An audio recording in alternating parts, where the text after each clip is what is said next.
پشت پرده استوری برند هودا بیوتی بزرگتر از یک استوری دروغه. وقتی که برند جهانی حاضر میشه اعتبارش رو برای عادی جلوه دادن یک جنایت حقوق بشری خرج کنه، یعنی هزینه‌اش رو قبلاً دریافت کرده. ما داریم با برندی می‌جنگیم که احتمالاً بخشی از ماشین اقتصادی همون کسانی هست که دارن به مردم شلیک میکنن. چیزی که امروز میخوام دربارش حرف بزنم فراتر از یک ریمیل یا یک خط چشمه. صحبت از خون مردمیه که در خیابان‌های ایران ریخته میشه و بلاگری که با دروغ سعی کرد روی این خونها رو با کرم پودر بپوشونه. هودا کاتان یک آماتور نیست. اون یکی از باهوشترین بیزینسمن‌های دنیاست. اون میدونه چطور از ترندهای سیاسی برای برندش اعتبار بخره. برای فلسطین گریه میکنه. اما وقتی به ایران رسید، چرا دروغ گفت؟ اینجاست که فرضیه پول کثیف وسط میاد.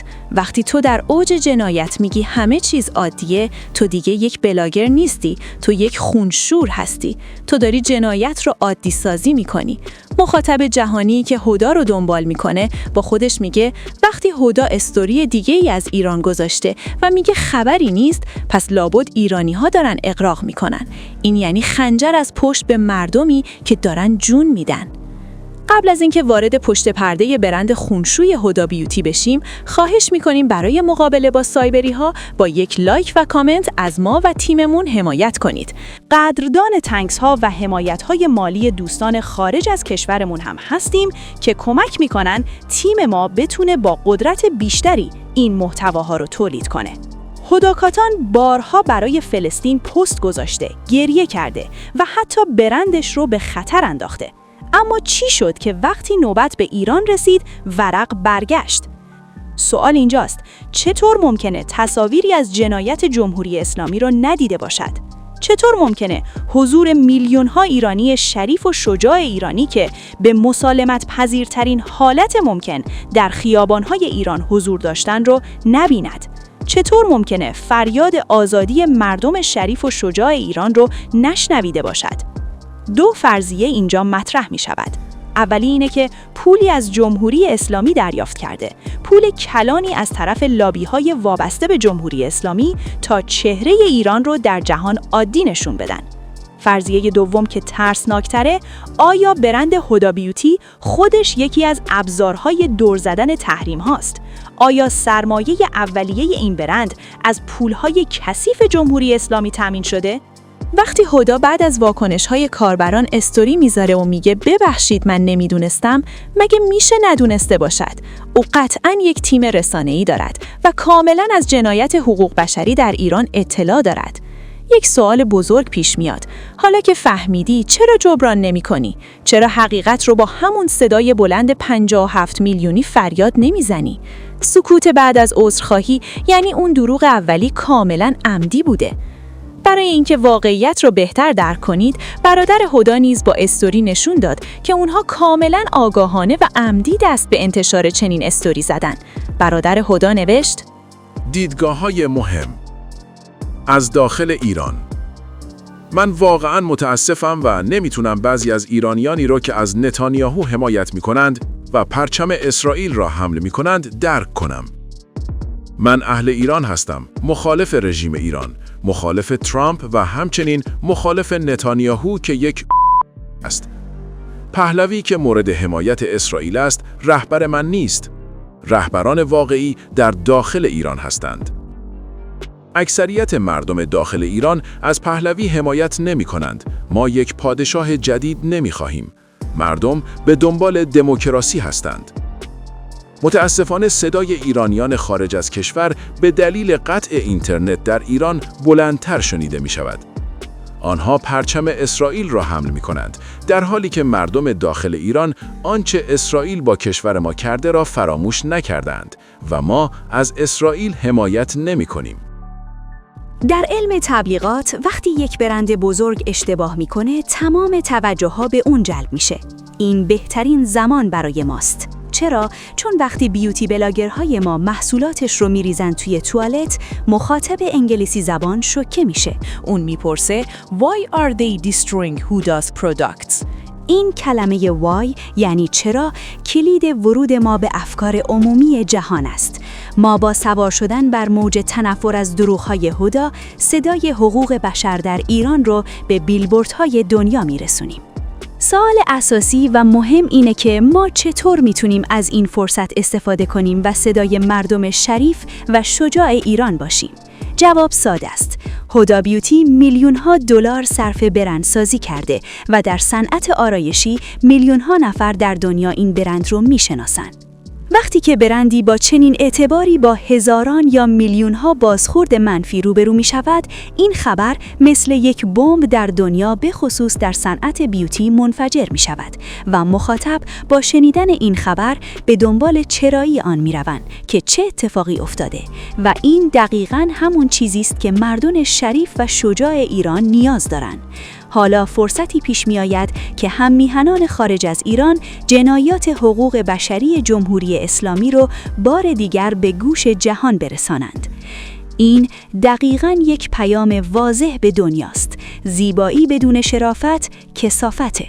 وقتی خبر جنایات حقوق بشری در ایران به گوش جهان برسد، عملاً داریم به برندهای بزرگ دنیا مثل سفورا پیام میدیم که شما نمیتونید ویترینتون رو به کسی بدید که دستش در دست سرکوبگره.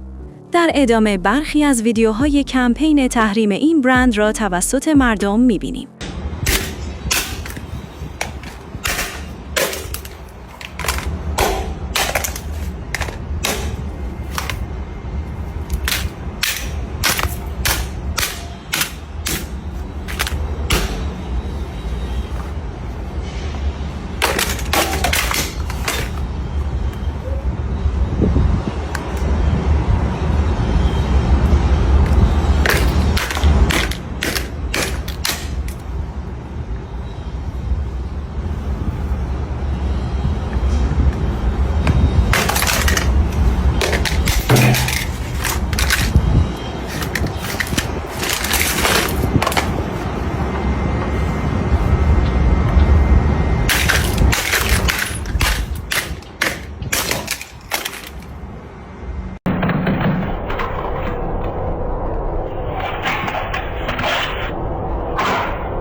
نه تنها هدی بیوتی رو بایکوت میکنن، بلکه کسایی که از آف ناو برای هدی بیوتی تبلیغ میکنن هم بایکوت میکنن.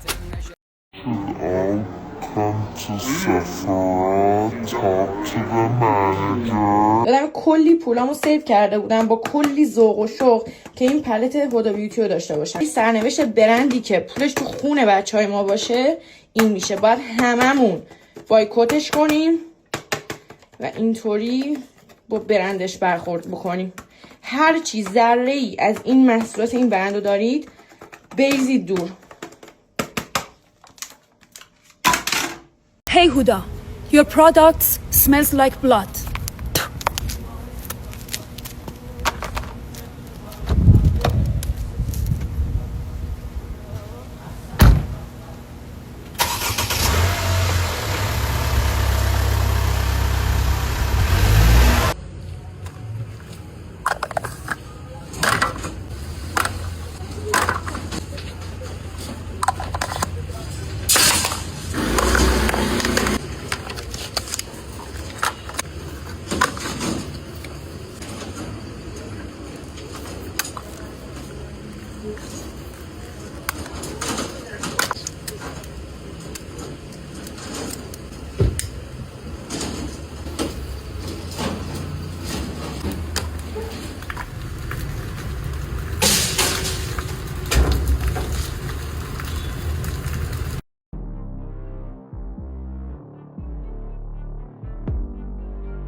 ببین تازه از سر کار اومدم. حیف کادوی دوستم بودی. حیف.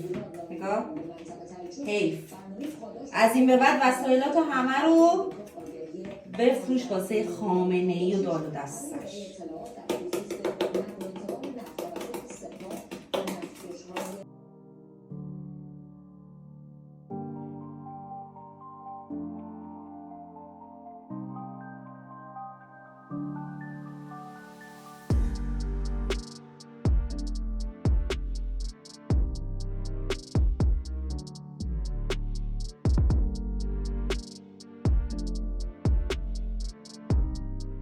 Okay, Huda, this one's for you.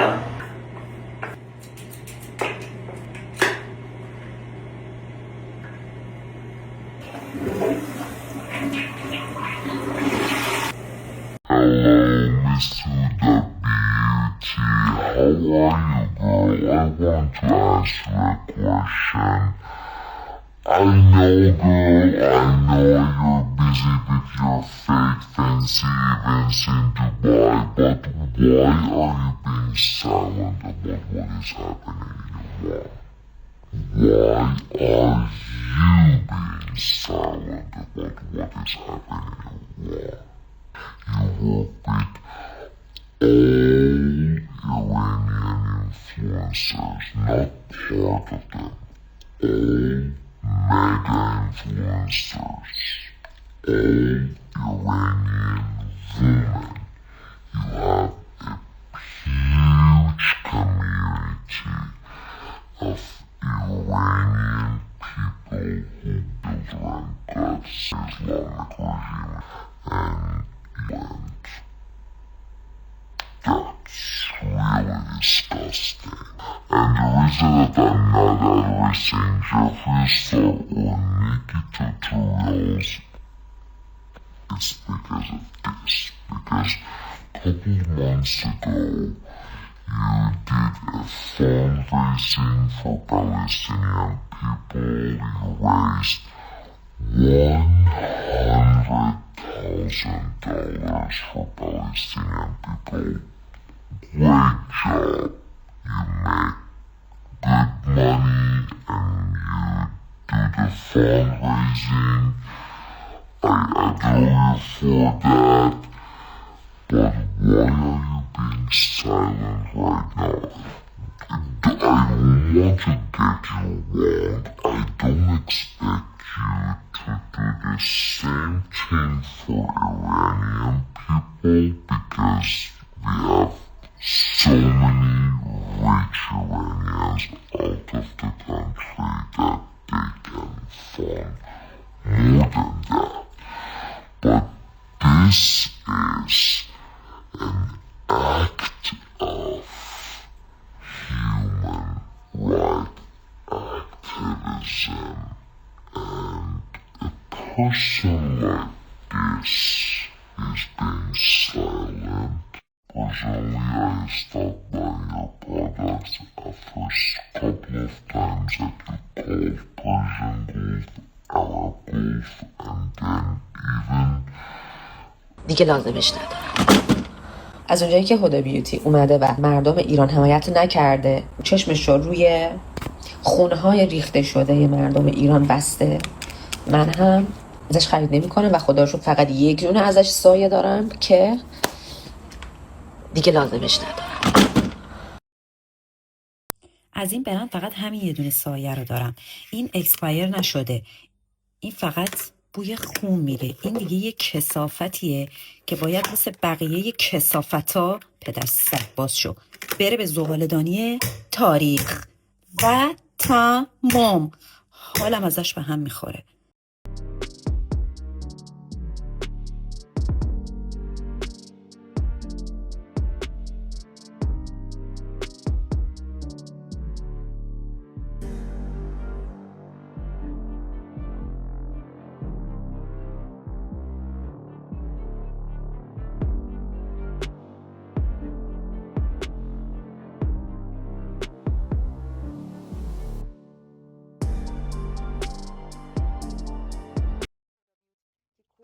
بغل بیوتی بلاگرها و اینفلوئنسرهای ایرانی محصول فروخته به کل حالا ایرانیای کل جهان و الان این همه ازش درخواست کردیم که صدای مردم مظلوم ایران که دارن کشته میشن باشه. اومده بعد یک عمر استوری گذاشته حمایت کرده از احمقای جمهوری اسلامی. از همین امروز مردم ایران تمام محصولات تو رو بایکوت میکنن و هیچکس به نظر من اگه یه جرعه عقل تو سرش باشه این احمقا رو بالا نمیاره. لیاقت میخواد هر چیزی واقعا. اینم هرچی که من از تو خریده بودم از برند تو که حالا واسه من خلیج عرب میکنی، اینم میریزم که مطمئن بشی که دیگه از این آشغالایی که تو میدی دست مردم استفاده نمیکنم. مطمئن باشید که دیگه از این من استفاده نمیکنم.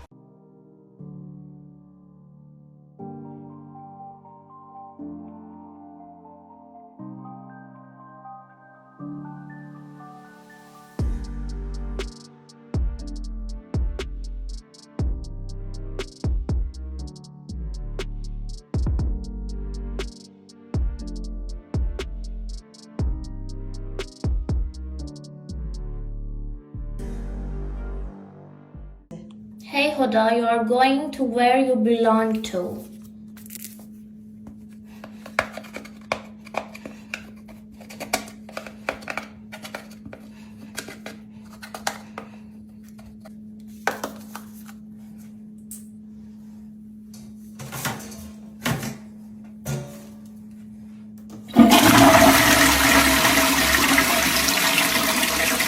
Huda Beauty just used her platform to amplify regime state propaganda. It's not the first time. Previously, she did the same with Hamas. And I'm going to walk you through both incidents because I think at this point, we've crossed every conceivable line. She shared a video derived by the Islamic regime's state propaganda. The video was of a woman holding a picture of the Crown Prince Reza Pahlavi and setting it on fire. First of all, this is not about politics. This is about incitement to violence. Reza Pahlavi is an American citizen. He is not the head of a state. To incite violence against him is not protected by the First Amendment. It is, in fact, a prosecutable offense. Second of all, Reza Pahlavi is the man that Iranians were cheering for in their millions before they were massacred. Yet she then took to her story to double down and say, I just don't really know what's going on in Iran, and I've heard mixed things about the Islamist regime. Somebody who posts a video of setting fire to a man, that is somebody who has a ferociously deep-seated opinion and a very extremist one. Then she went on to explain that what's happening in Iran is just internal issues, and every country has its internal issues. You know what else was an internal issue? The Holocaust. Didn't end up internal though. You know what else was an internal issue? The South African apartheid. You know what else? Slavery. In fact, if my memory serves me well, I think the worst atrocities in human history were in fact internal issues. But this isn't the first time that she's used her platform to promote jihadist Nazi propaganda. Not long ago, she created a video explaining that Israel was behind everything, all the world wars, World War I, October 7th, 9/11. When it was discovered that Israel didn't even exist at the times that she was mentioning, it quickly became clear that what she was talking about was the Jews. And that propaganda didn't come from nowhere. That propaganda came from the Protocols of the Elders of Zion, which is an ancient Russian forgery, lifted from another text, Dialogue in Hell between Machiavelli and Montesquieu, and the words were changed around to say that Jews were trying to take over the world. Guess what happened to it after that? It became the basis of Mein Kampf. Hitler used that to justify murdering 6 million Jews. And guess who else used that? Hamas. In their charter, they repeated the Protocols of the Elders of Zion, declared that because Jews were responsible for every violence, every war, every atrocity, it was their sacred duty to eliminate them. They used it to justify October 7th when they murdered 1,200 Israelis. And guess who promoted that jihadist Nazi propaganda? Huda Beauty. And in both instances declaring, I just really don't know what I'm talking about. Well, kind of seems like you do. The worst part of all is that it was Middle Eastern women who built Huda Beauty's platform. And now she's using that platform to amplify the murderers of Middle Eastern women.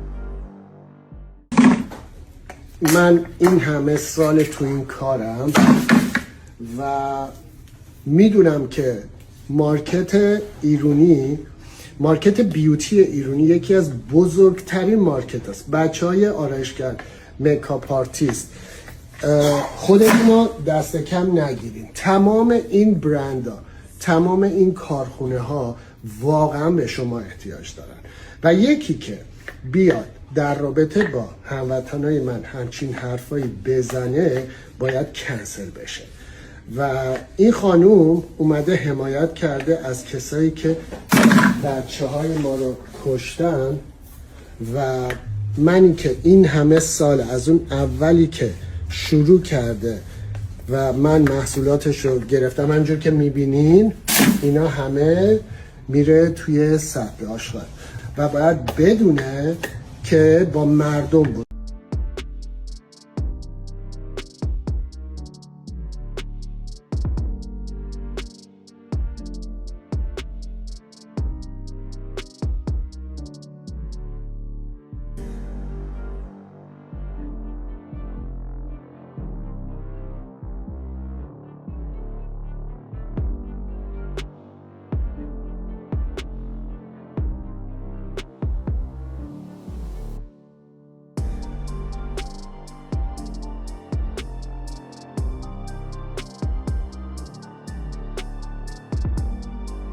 بایکوت هدا تمرین ما برای پس گرفتن حقمونه. زیبایی که روی ستونهای دروغ و خون بنا شده باشه زودتر از اون چیزی که فکر میکنید فرو میریزه. ما نه میبخشیم و نه فراموش میکنیم. صدای ایران باشید حتی اگر تمام دنیا بخواد گوشهاش رو ببنده. در ضمن حتما کانال پشتیبان دیگر ما را در یوتیوب دنبال کنید. لینک کانال هم در بالا و هم در کامنت همین ویدیو پین شده. تا قبل از اینکه دیر شود صدای فرزندان ایران زمین باشید. پاینده ایران، جاوید شاه، ما پیروزیم.